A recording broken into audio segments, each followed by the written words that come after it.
Hello, everyone, and welcome to another episode of Parenting is Easy, Said No One Ever. I am your host, Khanani Abraham, and I have a really awesome recording for you today. My interview was with Purdeep Sangha, who is a business coach, an international business coach, as well as an author of the award-winning book, The Complete Man, and is also the host of the TV show for entrepreneurs, Mind Your Own Business. What I really enjoyed is so many different aspects of my talk today with Purdeep, and specifically on this topic that we haven't discussed before when it comes to the father's role, but talking about adapting activities for different ages, which I think is important, as sometimes we can have different ages within the home, talking about navigating the changes within our children and how we're supposed to go about that as parents. I think setting goals for fatherhood, both for the child and also for the parent, I think is very important. But I think the most important thing that I really enjoyed talking about was defining a healthy balance and harmony within who we are as a parent and all the other aspects that we are, whether it's being a child ourselves, being a spouse, being a husband, being a business partner, being an entrepreneur, being a doctor, a lawyer. We have so many different hats that we wear. And I think Purdeep does such a wise and healthy and fresh outlook when it comes to the concepts of creating a healthy balance. I hope you enjoy listening to this episode as much as I enjoyed recording it. Thank you again for listening to this awesome episode. And if you have any questions, please feel free to reach out on your favorite social media page, or you can email us at parentingiseasypodcast@gmail.com. So Pradeep, based on, your experience specifically, when it comes to coaching aspect of things, and our topic today is talking about fathers. I'm curious if there's one or two points that just, come to you off the top of your head just regarding father's role when it comes to the balance in parenting and, trying to provide for the family, but at the same time, maybe being an entrepreneur, having your own business and creating a balance. What would be one of the, first things that you would say is the utmost importance when it comes to making sure that a father has the proper balance in their parenting? Yeah, a great question. I think one of the most important things is this concept of balance needs to be defined. Because I used to use the word balance too, and when I was working with men, they would see this as a concept of time. But it's not just time. It's actually time, energy, and other resources. That's really what it is. Because a man could be, I could spend an hour with my son and not be fully present and not be fully engaged and not put all my energy into that hour, or be, you can say, distracted by all the work that I have to do. So this concept of balance needs to be understood. It's not necessarily balance. It's what I could refer to as harmony, which is the time that you are actually spending. Is it harmonious with everything else in your life? So the time, energy, resources that you're spending in your business, does it bring harmony to the rest of the areas of your life, and vice versa? So if spending an hour engaged, your son or daughter is appreciating the time with you, if that is creating harmony in other areas of your life, like your child is actually walking away and saying, thank you, I appreciated that time, or they just felt good about it, great. Or even if it's 10 minutes compared to that hour. So it's not necessarily balanced from a time perspective, it's more harmony. So we as men need to be better in terms of engaging and being more present and putting more energy into that time and effort when we do have it. So that's the first thing I would say. The second thing is setting goals. Because we typically have goals for our business or professions and finances, but we don't have very many goals, if any at all, when it comes to being a father. So what is that goal? And the reason why I say goals is because our brain is a goal-driven organ. And our brain directs resources according to the goals that we have. So our brain will actually do two things if we think about it. It will put resources towards our goal, or it will be put resources towards what distracts us from our goals. So we need to understand that goals are the best thing that we can do to keep our resources aligned. And part of that means that we have to have goals for our family, and particularly our children, or how we are as fathers with our children. So those are the top two things I would suggest. So I think those 2 points are really on par with things that we know, that I know I talk about in my office as a psychotherapist, dealing with young dads, and I think in general we talk about here on the podcast. I want to unravel those things just a little bit more over here, just because I feel like there's so much more to talk about over here. Obviously, I think the concept of quality over quantity when it comes to the time that you're going to be spending together with your children is of utmost importance, because we can be present because, okay, it's 6 o'clock and I'm going to be home for dinner and for homework. And if our minds are balancing our checkbooks or making sure that we have everything set up for tomorrow, that we're not present. So, if you could just talk a little bit more about the concept of that harmonious part of being there, that harmony of how to do that when it comes home, whether it's, taking off certain loads of the entrepreneurship and sort of leaving that outside as we come in, or if we're upstairs in our home office nowadays, and making sure we leave things in that room there and bringing it down. How can we better make sure that we're preparing ourselves or prepping ourselves for the other job? We might even say the more important job of being the parent. How can we prepare ourselves more for that role in a way where we're present and we're there together with our kids? Yeah, it's a really interesting question, because there's a number of moving parts there. It's not just one thing. And our life and us as human beings, as you know, is we are an ecosystem. We are an ecosystem of many different things around us, the people around us, our environment, our mind, our emotions, our body. One of the most important things to identify is, so where we start is we typically see how productive a man is in their profession or career. So if we can determine how productive they are and how to improve their productivity. And here's an example. If they're working 12 hours a day, is there an opportunity for them to condense the amount of work that they're doing, still get the same results, but do it in 8 hours?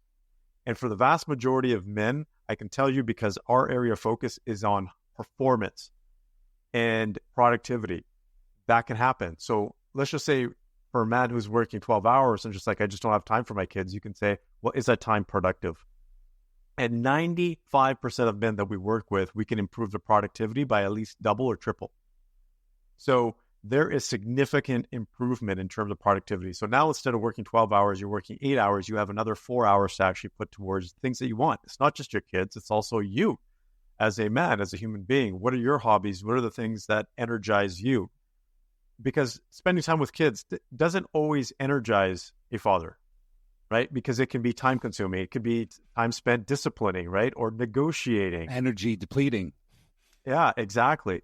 So it goes to the concept of energy. Ultimately, at the end of the day, and it depends on what stage the children are at, your children can be consuming your energy or they can be giving you energy. And that is something that we have to identify as well. When they're toddlers, I'll give another example. My brother had 2 sons under the age of 3 during COVID. They were major energy drainers, and not because, they're not bad kids. It's just COVID. So they had little support. Their daycare was put behind in terms of construction because of COVID. They were challenged, obviously, with 2 boys. Within that short of period, they require a lot of time, energy, and attention. My brother was just wiped out. Like, he had no capacity to do other things. So the amount of energy that we put into our families, we have to be cognizant of that. And whether that's energy we have to put out or energy we get in. So when I say productivity, that typically allows men to have more time and more energy to spend. And then they have to allocate that time accordingly and have the discipline to do so. So it's not just productivity, it's also discipline. The good old word discipline, and I'm a firm believer. And because, my background, just in terms of what I've learned and my mentors, if we take a look at philosophy, discipline is a core aspect of almost every single philosophy. And discipline, there's a reason why discipline, a lot of people say it leads to freedom. And so for men, we have to be disciplined in our approach. If we have 2 hours that we have allocated for our families, we need to be disciplined and spending that 2 hours with undivided attention towards that. I'll give a simple example of what we train men to do, because a lot of men say, hey, look, I have that time, but I still can't focus. I still can't be fully engaged because I'm still thinking about these other things. So one of the core concepts, obviously, you understand, is our core identity, or our ego, or however we want to present ourselves. But let's just say we all have this identity as a man, our construct of who we believe we are. Well, our identity at work, we have to not necessarily leave at work, But core components of that we have to leave at work. So one of the things I get men to do is say, what is your identity at work? We construct that. And then we construct what their identity is at home. And then what we do is we have what we call a ritual to enable them to transition from the person at work to the person at home, because that ritual will help them psychologically and emotionally, and even their body transition into that new identity with, guess what? A new goal. So if you are now, you've told your mind, your body, and your spirit that you're transitioning, and you have this ritual, and you are now into this transition identity. For example, when I play with my kids, I'm Disney dad, right? So that's kind of where the identity that I have, and then I have a goal that's attached to it. Whatever that goal is, could be simple as, or an objective, or an end result, or an outcome. They're the same things, right? I say, I want to just have fun with my kids for the next 15 minutes and make them laugh, whether that's playing a video game, whether that's rough and tumble, whatever that is. But now my mind has attached onto this identity and this goal, and it's easier for me to spend time and energy in that period of time because I've structured it that way. So that's just one technique that we use. I love it. The thing that's really stuck out to me, besides for obviously the identity, and I think discipline is something that really comes to mind and really resonated to me. But just hearing the words Disney dad, it really, was so personable. And I think, anyone that's listening to this, and myself included, I think it's really about finding that type of Disney dad that's right for you. And when we all think the word Disney, we all think of different characters. For me, it might be Goofy. For you, it might be Mickey Mouse. And it's about creating that specific persona within that Disney dad, I think, is really important. The way I like talking about it is, we wear different hats throughout the day.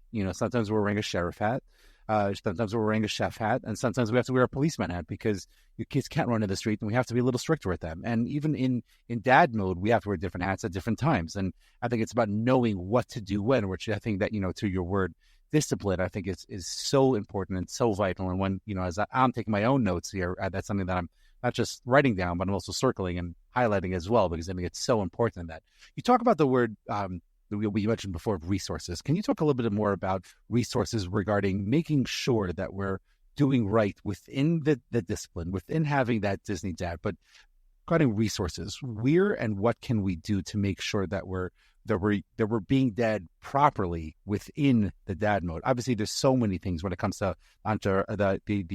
the working dad that we can talk about, but I want to focus in on the dad part of the discipline, and what are the resources that we can do, or we can find, or we can make within what we have available to us that can be making us better dads.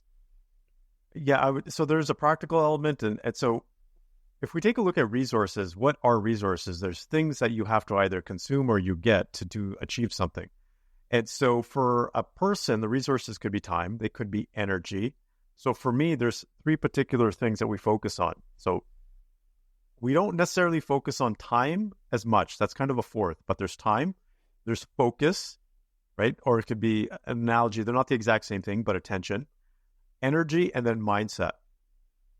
So focus, energy, and mindset are the three most important resources that we work with men on.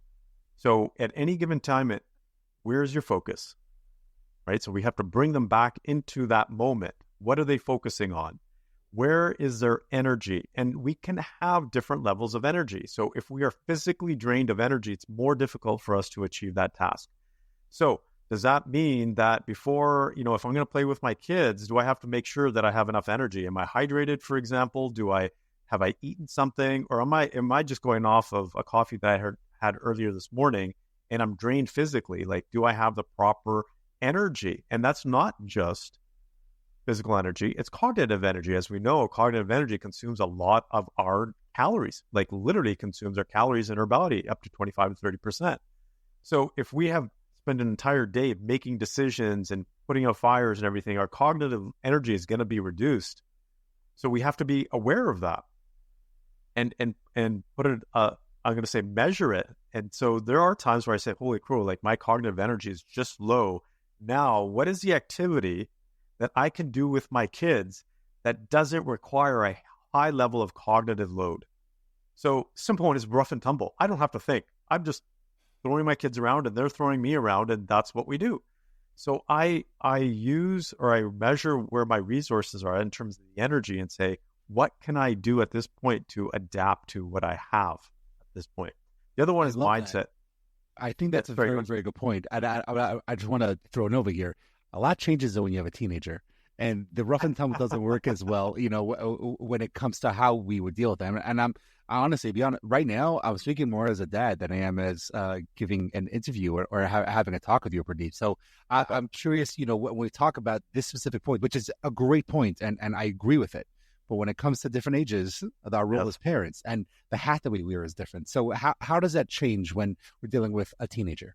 Well, it really comes down to identifying what your teenager enjoys doing and wants to spend time with you doing. And I think that's something that we kind of lose sight of as well. So again, there are different stages. And when we work with men who are older and they have children that are older and they get to see their children less, yet they want to, you have to find something that actually works for both of you.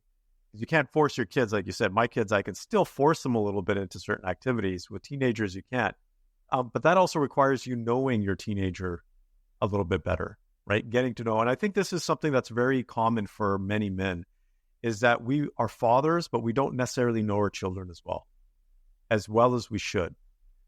And that requires deeper conversations. It also requires observation as well, which is just a lot of times I find myself, I do it consciously, is just observing my children and not saying anything to see what is it that they're doing, what is it that they like, and what puts a smile on their face. And so if we can't have those conversations, because a lot of teenagers will say, yeah, dad, whatever. Yeah, you get that typical response or whatever that response is. Observation is very important. And so it's some men, one of the things that I find that men are challenged with is that they don't have the time, or they don't I shouldn't say that, they don't have the time. They haven't structured the time to take a particular block of period and just say, I'm not going to focus on anything else. Maybe it's just an entire day. Maybe it's an entire week to say, I really want to just observe my family.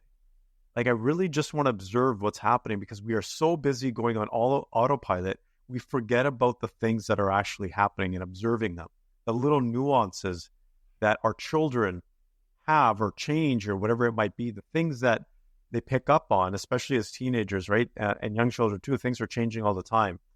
And so I found myself, here's a practical exercise. I just find myself, even if I have an hour and I'm not doing anything, I just watch my children. I'm just observing what they're doing. And I'm like, okay, they're kind of into that. What are they listening to? What kind of music do they like? And hopefully you can find some mutual ground to talk about. Now I'm finding this with my 10-year-old, is he's not quite at the teenager, but he's changed in terms of what he likes over even the last year. So I have to keep up with that. And if I can keep up with it, I can find some mutual ground. But it is a changing environment. I would say it's not as easy as we think, in terms of, hey, yeah, 6 months later, a lot can change for a child or for a teenager. Yeah, 100%. And so we have to keep up to date with that. Yeah, I as you're talking about this word, observe in DBT therapy, in dialectical behavioral therapy. So when we talk about mindfulness, which is obviously a big part of a lot of things that we do, one of the models in mindfulness is what we call ODP: observe, describe, and participate. If you want to be mindful, if you want to be present with something, observe what it is that you're doing. Be involved in driving the car, in playing basketball, in tying your shoes. Observe what's happening. What does it feel like with the laces between your hands? And what does it feel like as your foot is getting into the shoe? And, I think those things apply exactly over here as well. Like, what is it who is my teenager hanging out with? When they're smiling around those people, what's happening? Who are they with? What are the topics that they're talking about? And I think the number one thing, and this is as I'm writing down all my notes over here that I'm picking up from you, is something that I've learned from a mentor of mine, something we've talked about in this podcast numerous times, and I think it's pretty cool how we keep coming back to it. But Bessel van der Kolk talks about this a lot when it comes to trauma, when it comes to what's happening to the body, is to ABC the moment. Always be curious. Ask questions, and making a U-turn and asking questions to yourself. So going inside and being able to say, okay, what's happening here? What's happening now? What's happening with me? And when we're able to do that, we'll know, do we have enough food inside of us? Do we need to have a little kick before we step into the house? How am I feeling right now? That meeting that just finished, it didn't go so well. Okay, what am I doing about it so that I can wear the proper Disney dad hat right now so that I can walk into the room and I could be that person here? Yeah, but I don't have the right energy for it. Okay, so what else can I do? How can I use the resources around that can allow this situation to be what it's supposed to be, which is the best for my child or children in this specific situation? At the same time, I think something I just want to touch a little bit more on with you, when I think the concept of making sure you put on your oxygen mask before you put on your child's oxygen mask applies over here as well. You talk about, food, talk about taking care of yourself. Can you give like one or two tips over here regarding how a parent can make sure, how a dad can make sure that they're taking care of themselves and they're putting themselves not in a selfish way, but in a way that they have the energy and the resources properly so that they can do things with their kids properly? What are some of the pointers or things that you would guide parents to or guide fathers to so that they can be better prepared by putting on their mask first so that they can help put on the mask of the child? Yeah, and I think so. Just on that note, I think that's a very important question. Is so for any person, whether it's a man or a woman, prioritizing your own health is the most important thing. Prioritizing your effectiveness is the most important thing. So here's what I find: individuals that may not be putting themselves first will eventually have to come back and put themselves first. It catches up with individuals later on in their years, whether it's physically, emotionally, mentally. It happens at some point. What is easier is you just don't get to that point. You don't get to that point because you're prioritizing yourself. So what you do, and what I do, I can share an example, is I always prioritize myself first. I meditate and I have mindfulness practices. That's my number one priority throughout the day. First thing I do in the morning. Also, exercise is another one that is I'm going to say a non-negotiable. It's a must. And then also walks. Daily walks are very important because it enables you to step away, and it's just a great exercise. If you can do mindfulness walking, it's great as well. So those are just three simple things that I do to keep my health going. And it's not selfish to put yourself first. It's not selfish. You should not feel guilty. And that's one of the biggest challenges parents face, is feeling guilty for doing things for themselves. It's not. If you feed yourself, because here's what ends up happening. I find this with myself as well. When I am not dealing with my kids appropriately in a way, for example, if I raise my voice or yell or say something like, I'll say friggin', and my daughter hates that. She's like, that's a swear word. I'm like, okay, I won't say that, but it's come out. It's because I'm not in the right state. It's because I haven't brought myself to the point where I have to resolve whatever's inside of me. So I haven't put myself priority, because when I'm aligned with who I am, when I'm feeling good about myself, when I put myself in priority, I'm able to react. I'm able to engage differently with my children. So there is a direct correlation there. If I find myself getting cranky, it's not because necessarily my kids, it's because there's something inside of me that I haven't dealt with. I haven't put myself in priority. Maybe I've been at work too long or dealt with a difficult client or whatever it might be. Or sometimes even with my wife, we have a disagreement and then it'll come out on the kids. These are the kinds of things that we have to do to make sure that we are at that level to be a better parent. Ultimately, if we take better care of ourselves, we will be better parents. Yeah, 100%. Could you just expand a little bit more on that non-negotiable and how a father or a mother can find those non-negotiables that really give them that energy throughout the day as they're wearing multiple hats? Yeah, well, I'm a firm believer in this because the science shows, and we did a lot of research, and we had the research behind this in terms of mindfulness and meditation practices. Those, for me, I would say everybody needs to do it. They've shown now 8 to 12 minutes, 3 to 4 times a week, are very, very critical, and it actually changes. So it changes your brain, you can say structure, neuroplasticity. So that part, I would say, is important. So put that in some point in your day. So I always have this rule. What's a priority to me, I will do first thing in the morning. Like, that's my number one rule.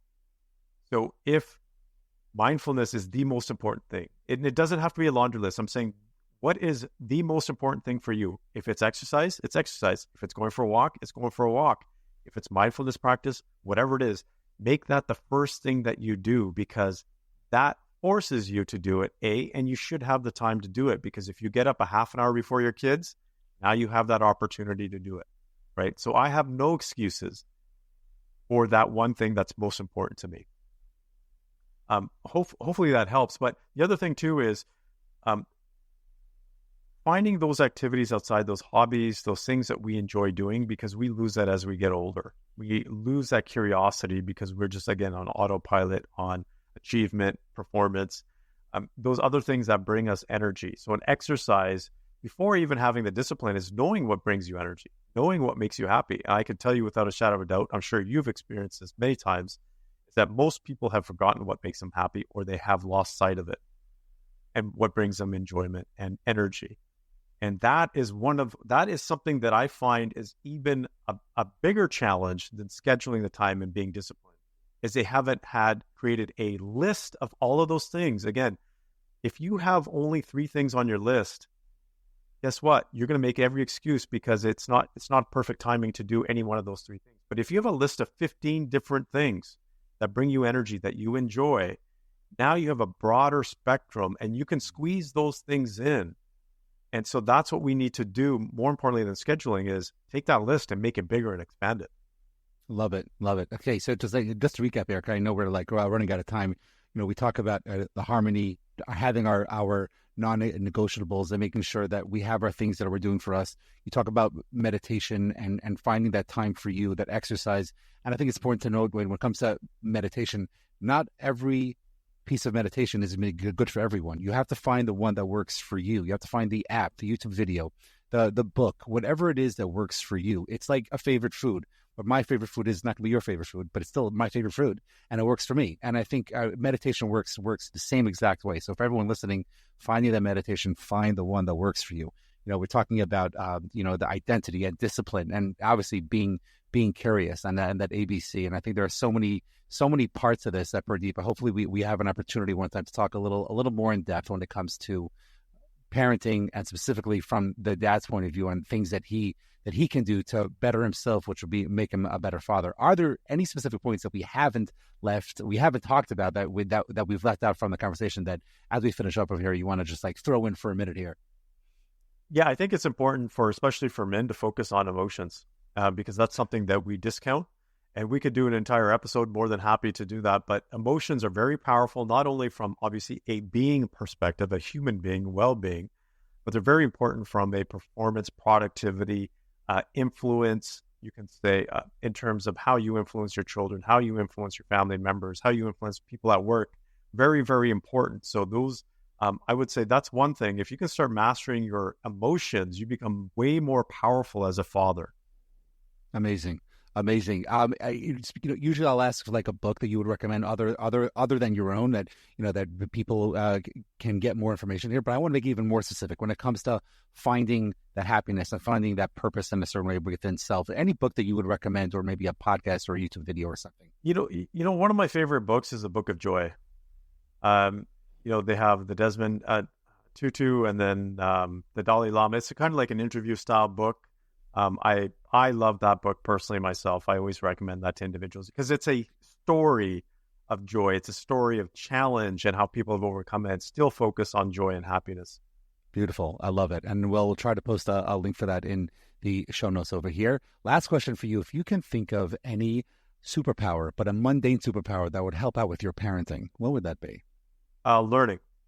I think it's a superpower for any discipline, any area. If you can learn, you can be powerful in anything. That's amazing. I love that. Purdeep, where can people find more of you and about you? I would say just simply you can take a look at my website, purdeepsangha.com, or you can connect with me on LinkedIn. Awesome. We will try to have everything in the show notes over here. This has been absolutely amazing. Thank you so much for today. Oh, thank you for having me. Awesome.